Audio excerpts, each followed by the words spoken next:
Good morning student. आज का हमारा टॉपिक है क्लासिफिकेशन ऑफ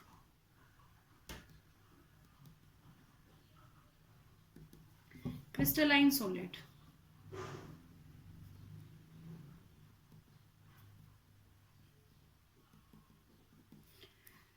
कल हमने अमरफस सॉलिड के बारे में पढ़ा था और हमने पढ़ा था कि क्रिस्टलाइन सॉलिड क्या होते हैं, उन दोनों के बीच में हमने डिफ्रेंशिएट किया था। आज हम स्टडी करेंगे कि हमारे पास जो क्रिस्टलाइन सॉलिड होता है उसके कितने टाइप्स होते हैं और हम उनको कैसे क्लासीफाई कर सकते हैं।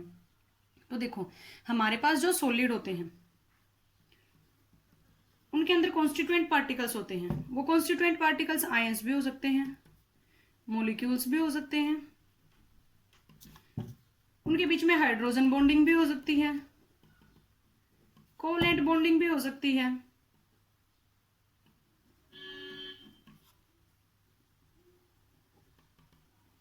और जो कॉन्स्टिट्यूएंट पार्टिकल्स हैं वो मेटल्स भी हो सकते हैं।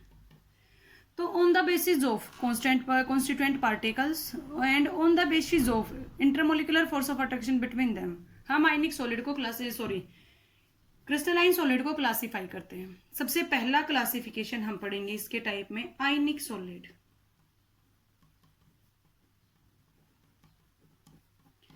हर एक की डेफिनेशन होगी वो इसके नाम के अंदर ही होगी। आयनिक solid, the solid in which the constituent particles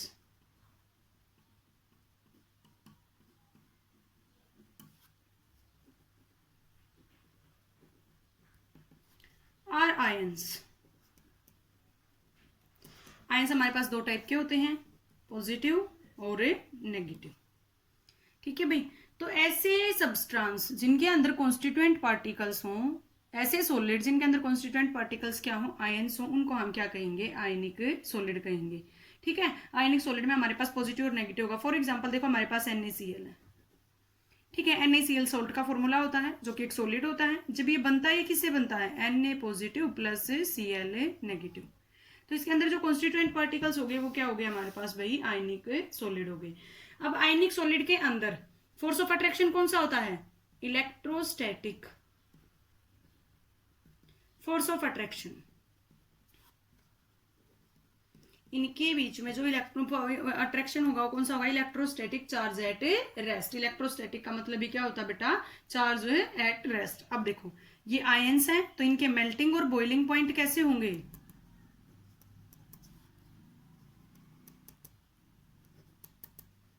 points are high. इनके जो मेल्टिंग और बॉइलिंग पॉइंट होंगे वो क्या होंगे, हाई होंगे। अब इनके अंदर कॉन्स्टिट्यूएंट पार्टिकल आयंस हैं, इसका मतलब गुड कंडक्टर ऑफ इलेक्ट्रिसिटी।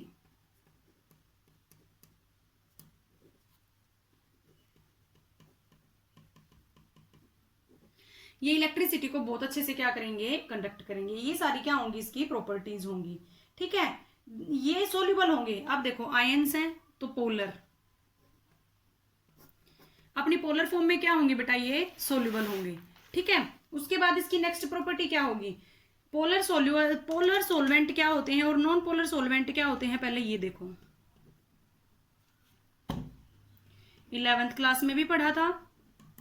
ठीक है। पोलर जिनके बीच में इलेक्ट्रोनेगेटिविटी का डिफरेंस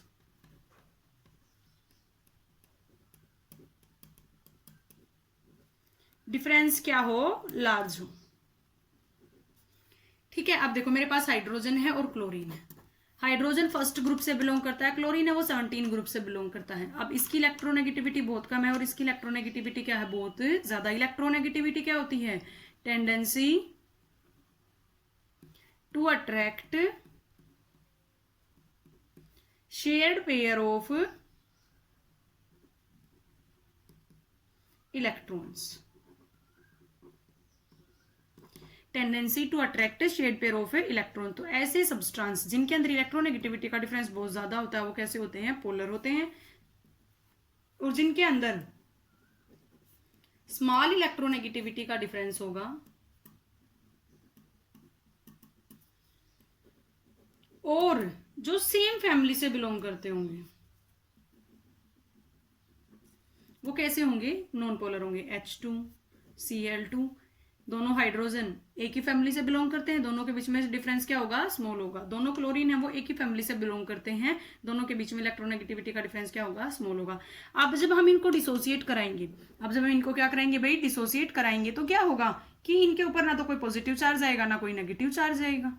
ठीक है, लेकिन देखो हमारे पास HCl है, H2O है, मान लो हमारे पास H2O है और इसमें हमें NaCl को डिसोल्व कराना है, तो H2O किस में डिसोसिएट होगा, H पॉजिटिव में और OH नेगेटिव में। NaCl किस में डिसोसिएट होगा, Na पॉजिटिव में और Cl नेगेटिव में। अभी आपस में क्या कर लेंगे, बॉन्डिंग, यहाँ से NaOH बन जाएगा और यहाँ से क्या बन जाएगा, HCl। इट मीन्स ये क्या हो गया, सोल्यूबल।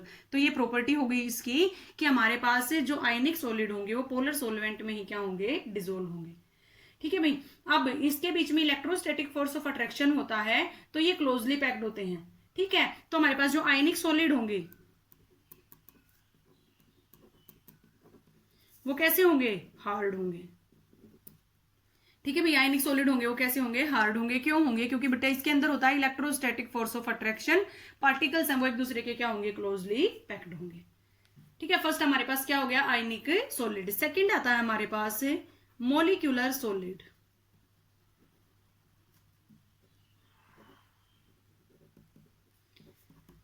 जिनके बीच में कॉन्स्टिट्यूएंट पार्टिकल्स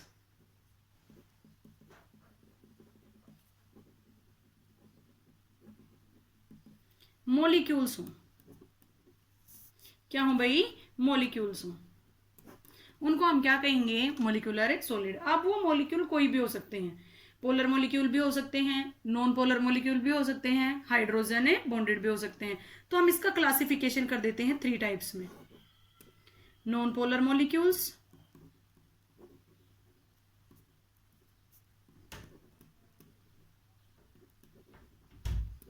पोलर मॉलिक्यूल्स और हाइड्रोजन बॉन्डेड। ठीक है भाई, देखो पोलर और नॉन पोलर सब्सटेंस कैसे होते हैं इनके बारे में हमने अभी स्टडी की थी। जिनके बीच में इलेक्ट्रोनेगेटिविटी का डिफरेंस लार्ज होगा वो कैसे होंगे, पोलर होंगे, और जिनके बीच में इलेक्ट्रोनेगेटिविटी का डिफरेंस स्मॉल होगा वो कैसे होंगे, नॉन पोलर होंगे। ठीक है, हाइड्रोजन बॉन्डेड क्या हो जाएंगे, ऐसे सब्सटेंस जिनके बीच में एक हाइड्रोजन बॉन्ड है वो नेसेसरी एग्जिस्ट करता हो, उसको क्या कहेंगे, हाइड्रोजन बॉन्डेड। अब सबसे पहले हम पढ़ेंगे नॉन पोलर मॉलिक्यूलर सॉलिड क्या होते हैं।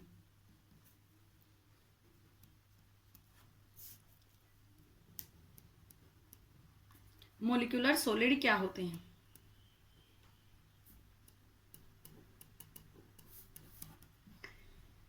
ऐसे सॉलिड जिनके कॉन्स्टिट्यूएंट पार्टिकल्स या तो एक ही एटम के हों या फिर नोबल गैसेज हों या जो सेम फैमिली से क्या करते हों, बिलोंग करते हों, हुज कॉन्स्टिट्यूएंट पार्टिकल्स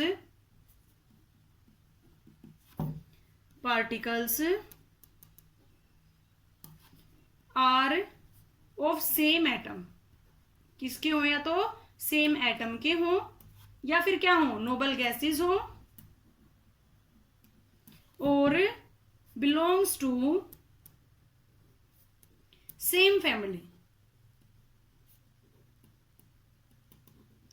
एक ही ग्रुप से क्या करते हो, बिलोंग करते हो, उनको हम क्या कहेंगे, नॉन पोलर मॉलिक्यूलर सॉलिड।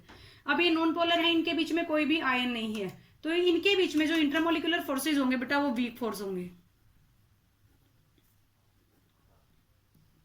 इनके बीच में जो इंटरमोलिकुलर फोर्सेज होंगे वो क्या होंगे बेटा, वीक होंगे। ठीक है, दूसरी इसकी प्रॉपर्टी क्या होगी, अब आयन के बीच में कोई भी आयन नहीं है तो ये नॉन कंडक्टर होंगे इलेक्ट्रिसिटी के।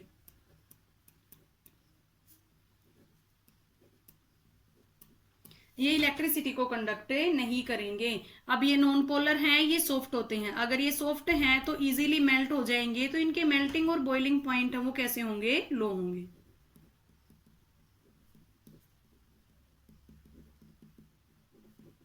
Low melting and boiling point. ठीक है, उसके बाद इनके बीच में वीक इंटरमोलिकुलर फोर्सेज हैं, तो ये सॉफ्ट हो गए, या तो फिर ये ज्यादातर रूम टेम्परेचर के ऊपर गैसियस या फिर लिक्विड स्टेट में प्रेजेंट होते हैं। ठीक है, हमें हाईली टेम्परेचर और हाई प्रेशर अप्लाई करा के इनको सॉलिड में कन्वर्ट कराना पड़ता है। ठीक है भाई, तो ये रूम टेम्परेचर पे किस फॉर्म में होंगे, लिक्विड में होंगे, और किस में होंगे, गैसियस स्टेट में होंगे। जब हम टेम्परेचर को कम कर देंगे और प्रेशर को ज्यादा कर देंगे तो ये किस में कन्वर्ट हो जाएंगे, सॉलिड में कन्वर्ट हो जाएंगे। सेकेंड पार्ट है हमारे पास भाई पोलर मॉलिक्यूल्स।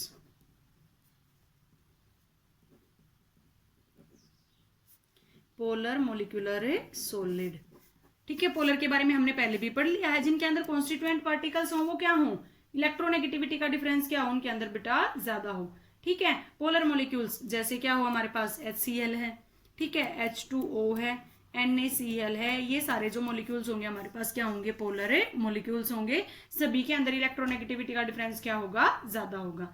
और इनके बीच में जो फोर्सेज होंगे वो लंडन डिस्पर्सन फोर्सेज होंगे। 11th क्लास में 5th यूनिट में आया था लंडन डिस्पर्सन फोर्सेज के बारे में,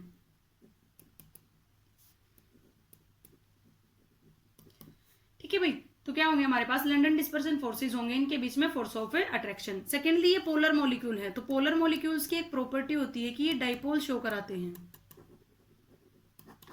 ठीक है। क्या शो कराते हैं भाई, ये डाइपोल शो कराते हैं।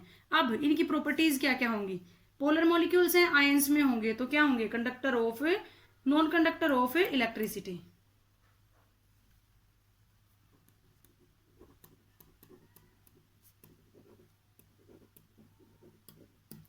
ठीक है भाई। इनके जो मेल्टिंग और बॉइलिंग पॉइंट होंगे वो नॉन पोलर से तो ज्यादा होंगे,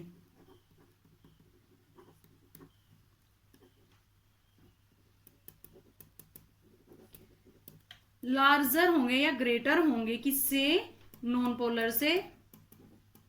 और आयनिक से क्या होंगे, लेस होंगे, किससे, आयनिक सॉलिड से। इन दोनों के बीच में इसकी प्रॉपर्टी क्या करेंगी, लाई करेंगी, ठीक है भाई। इनके मेल्टिंग और बॉइलिंग पॉइंट है वो ज्यादा हाई नहीं होते हैं, तो इसीलिए ये भी ऑर्डिनरी रूम टेम्परेचर के ऊपर लिक्विड फॉर्म में रहेंगे। हम इनको हाई प्रेशर अप्लाई करा के फिर सॉलिड फॉर्म में क्या कराएंगे, कन्वर्ट कराएंगे, ठीक है भाई। थर्ड हमारे पास क्या आता है, hydrogen bonded.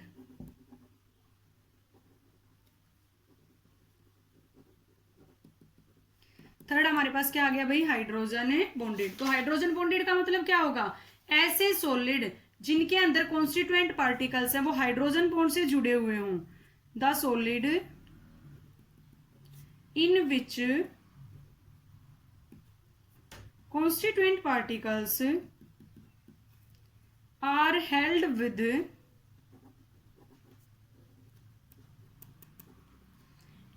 With hydrogen bond, ठीक है भाई। कौन सा बॉन्ड होना चाहिए, उनके अंदर हाइड्रोजन बॉन्ड होना चाहिए। जैसे हमारे पास क्या हो गया, NH3, NH4 पॉजिटिव, ये सारे क्या है भाई हमारे पास हाइड्रोजन बॉन्डेड, जिनके अंदर एटलीस्ट एक हाइड्रोजन बॉन्ड क्या करे, एग्जिस्ट करे भाई, ठीक है। अब इसकी प्रॉपर्टीज क्या क्या होंगी, ये वोलेटाइल लिक्विड होते हैं, इजीली वेपर्स में कन्वर्ट हो जाते हैं भाई।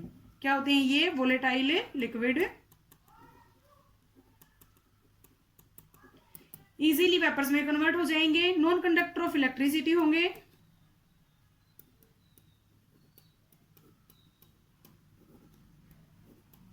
देखो बेटा हमें पता है इलेक्ट्रिसिटी कंडक्टर वो दो तरीके से ही होती है, या तो हमारे पास आयंस हो या फिर हमारे पास इलेक्ट्रोलाइट्स हो, ठीक है। तो सिर्फ आयनिक सॉलिड है यहाँ पे अब तक जो हमने पढ़े उनमें, जो इलेक्ट्रिसिटी को क्या करेंगे, कंडक्ट करेंगे। बाकी सभी क्या होंगे, नॉन कंडक्टर ऑफ इलेक्ट्रिसिटी। इनके मेल्टिंग और बॉइलिंग पॉइंट है वो ज्यादा, थोड़े से हाई होंगे, ज्यादा हाई तो नहीं होंगे, क्योंकि हाइड्रोजन बॉन्ड है वो एक स्ट्रॉन्ग बॉन्ड है, तो स्ट्रॉन्ग बॉन्ड है तो हाई मेल्टिंग और बॉइलिंग पॉइंट होंगे,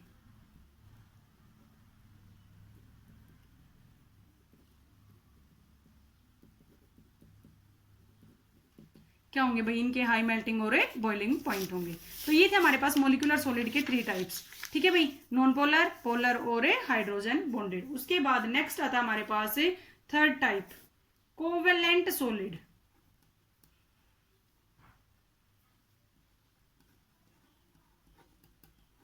नेक्स्ट क्या था भाई हमारे पास, कोवेलेंट सॉलिड। देखो नाम से ही पता चल रहा है, the solid in which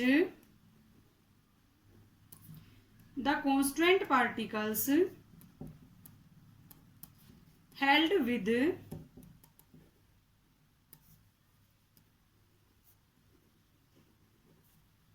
covalent bond। Covalent bond क्या होता है, the bond form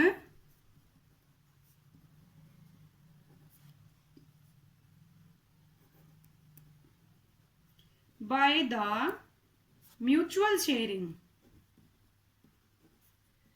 of electrons। जब हम इलेक्ट्रॉन्स की म्यूचुअल शेयरिंग कराते हैं तब हमारे पास जो बॉन्ड फॉर्म होता है उसको हम क्या कहते हैं, कोवलेंट बॉन्ड। और ऐसे कॉन्स्टिट्यूएंट पार्टिकल्स जिनके बीच में कोवलेंट बॉन्ड होगा उनको हम क्या कहेंगे, कोवलेंट सॉलिड। इसका दूसरा नाम हो सकता है नेटवर्क सॉलिड। बहुत सारे हमारे पास कॉन्स्टिट्यूएंट पार्टिकल्स होते हैं वो एक दूसरे के साथ अटैच होते हैं, तो इसको हम क्या कह सकते हैं, ये हमारे पास क्या हो गया, नेटवर्क सॉलिड हो गया। अब ये कोवलेंट बॉन्डेड है, कोवलेंट बॉन्ड होता है वो एक स्ट्रॉन्ग बॉन्ड होगा, ठीक है, तो ये हार्ड होंगे। कोवलेंट बॉन्ड कैसा होता है, स्ट्रॉन्ग, तो इसकी पहली प्रॉपर्टी क्या होगी, हार्ड होंगे, ठीक है। सेकंड प्रॉपर्टी क्या होगी, इनके मेल्टिंग और बॉइलिंग पॉइंट भी कैसे होंगे, हाई होंगे, ठीक है, हाई मेल्टिंग है। अगर बॉन्ड स्ट्रॉन्ग है तो उसको डिसोसिएट कराने के लिए हमें टेम्परेचर ज्यादा देना पड़ेगा, तो high melting and boiling point, ठीक है भाई। ये इंसुलेटर होते हैं, इलेक्ट्रिसिटी को बिल्कुल भी कंडक्ट नहीं करते हैं क्योंकि इनके अंदर कोई भी आयंस एग्जिस्ट नहीं करेंगे, ये इलेक्ट्रिसिटी को कंडक्ट बिल्कुल भी नहीं करेंगे, ठीक है। सिर्फ एक हमारे पास ग्रेफाइट होता है, ये कार्बन की एलोट्रोपिक फॉर्म होती है, 11th क्लास में पढ़ा था आप लोगों ने जब हमें स्टडी कर रहे थे पी ब्लॉक की, तब वहां पे आया था कि ग्रेफाइट है वो इलेक्ट्रिसिटी को कंडक्ट करता है। क्यों करता है, क्योंकि देखो जब हम ग्रेफाइट का स्ट्रक्चर पढ़ते हैं तो इस स्ट्रक्चर के अंदर एक इलेक्ट्रॉन फ्री मूव करेगा। हम जितने भी स्ट्रक्चर पढ़ेंगे बाकी तो ये सारी की सारी साइट है ये बॉन्डेड होंगी, ऐसे ही दूसरे टाइप के एक हेक्सागोन के साथ, लेकिन हर एक में एक इलेक्ट्रॉन है वो क्या करेगा, मूव करेगा, ठीक है। और इलेक्ट्रिसिटी है वो इलेक्ट्रॉन की वजह से तो फ्लो होती है, तो जब इलेक्ट्रॉन फ्री है तो ये फ्री इलेक्ट्रॉन क्या कराएगा, इलेक्ट्रिसिटी को कंडक्ट कराएगा, ठीक है। तो कोवलेंट सॉलिड में एक एक्सेप्शन केस है बेटा हमारे पास ग्रेफाइट का, इस फ्री इलेक्ट्रॉन की वजह से क्या करेगा, ये इलेक्ट्रिसिटी को कंडक्ट करेगा। नेक्स्ट हमारे पास फोर्थ आ गया भाई मेटालिक सॉलिड। नेक्स्ट क्या आ गया भाई हमारे पास, मेटालिक सॉलिड। देखो नाम से ही पता चल रहा है, the solid in which constituent particles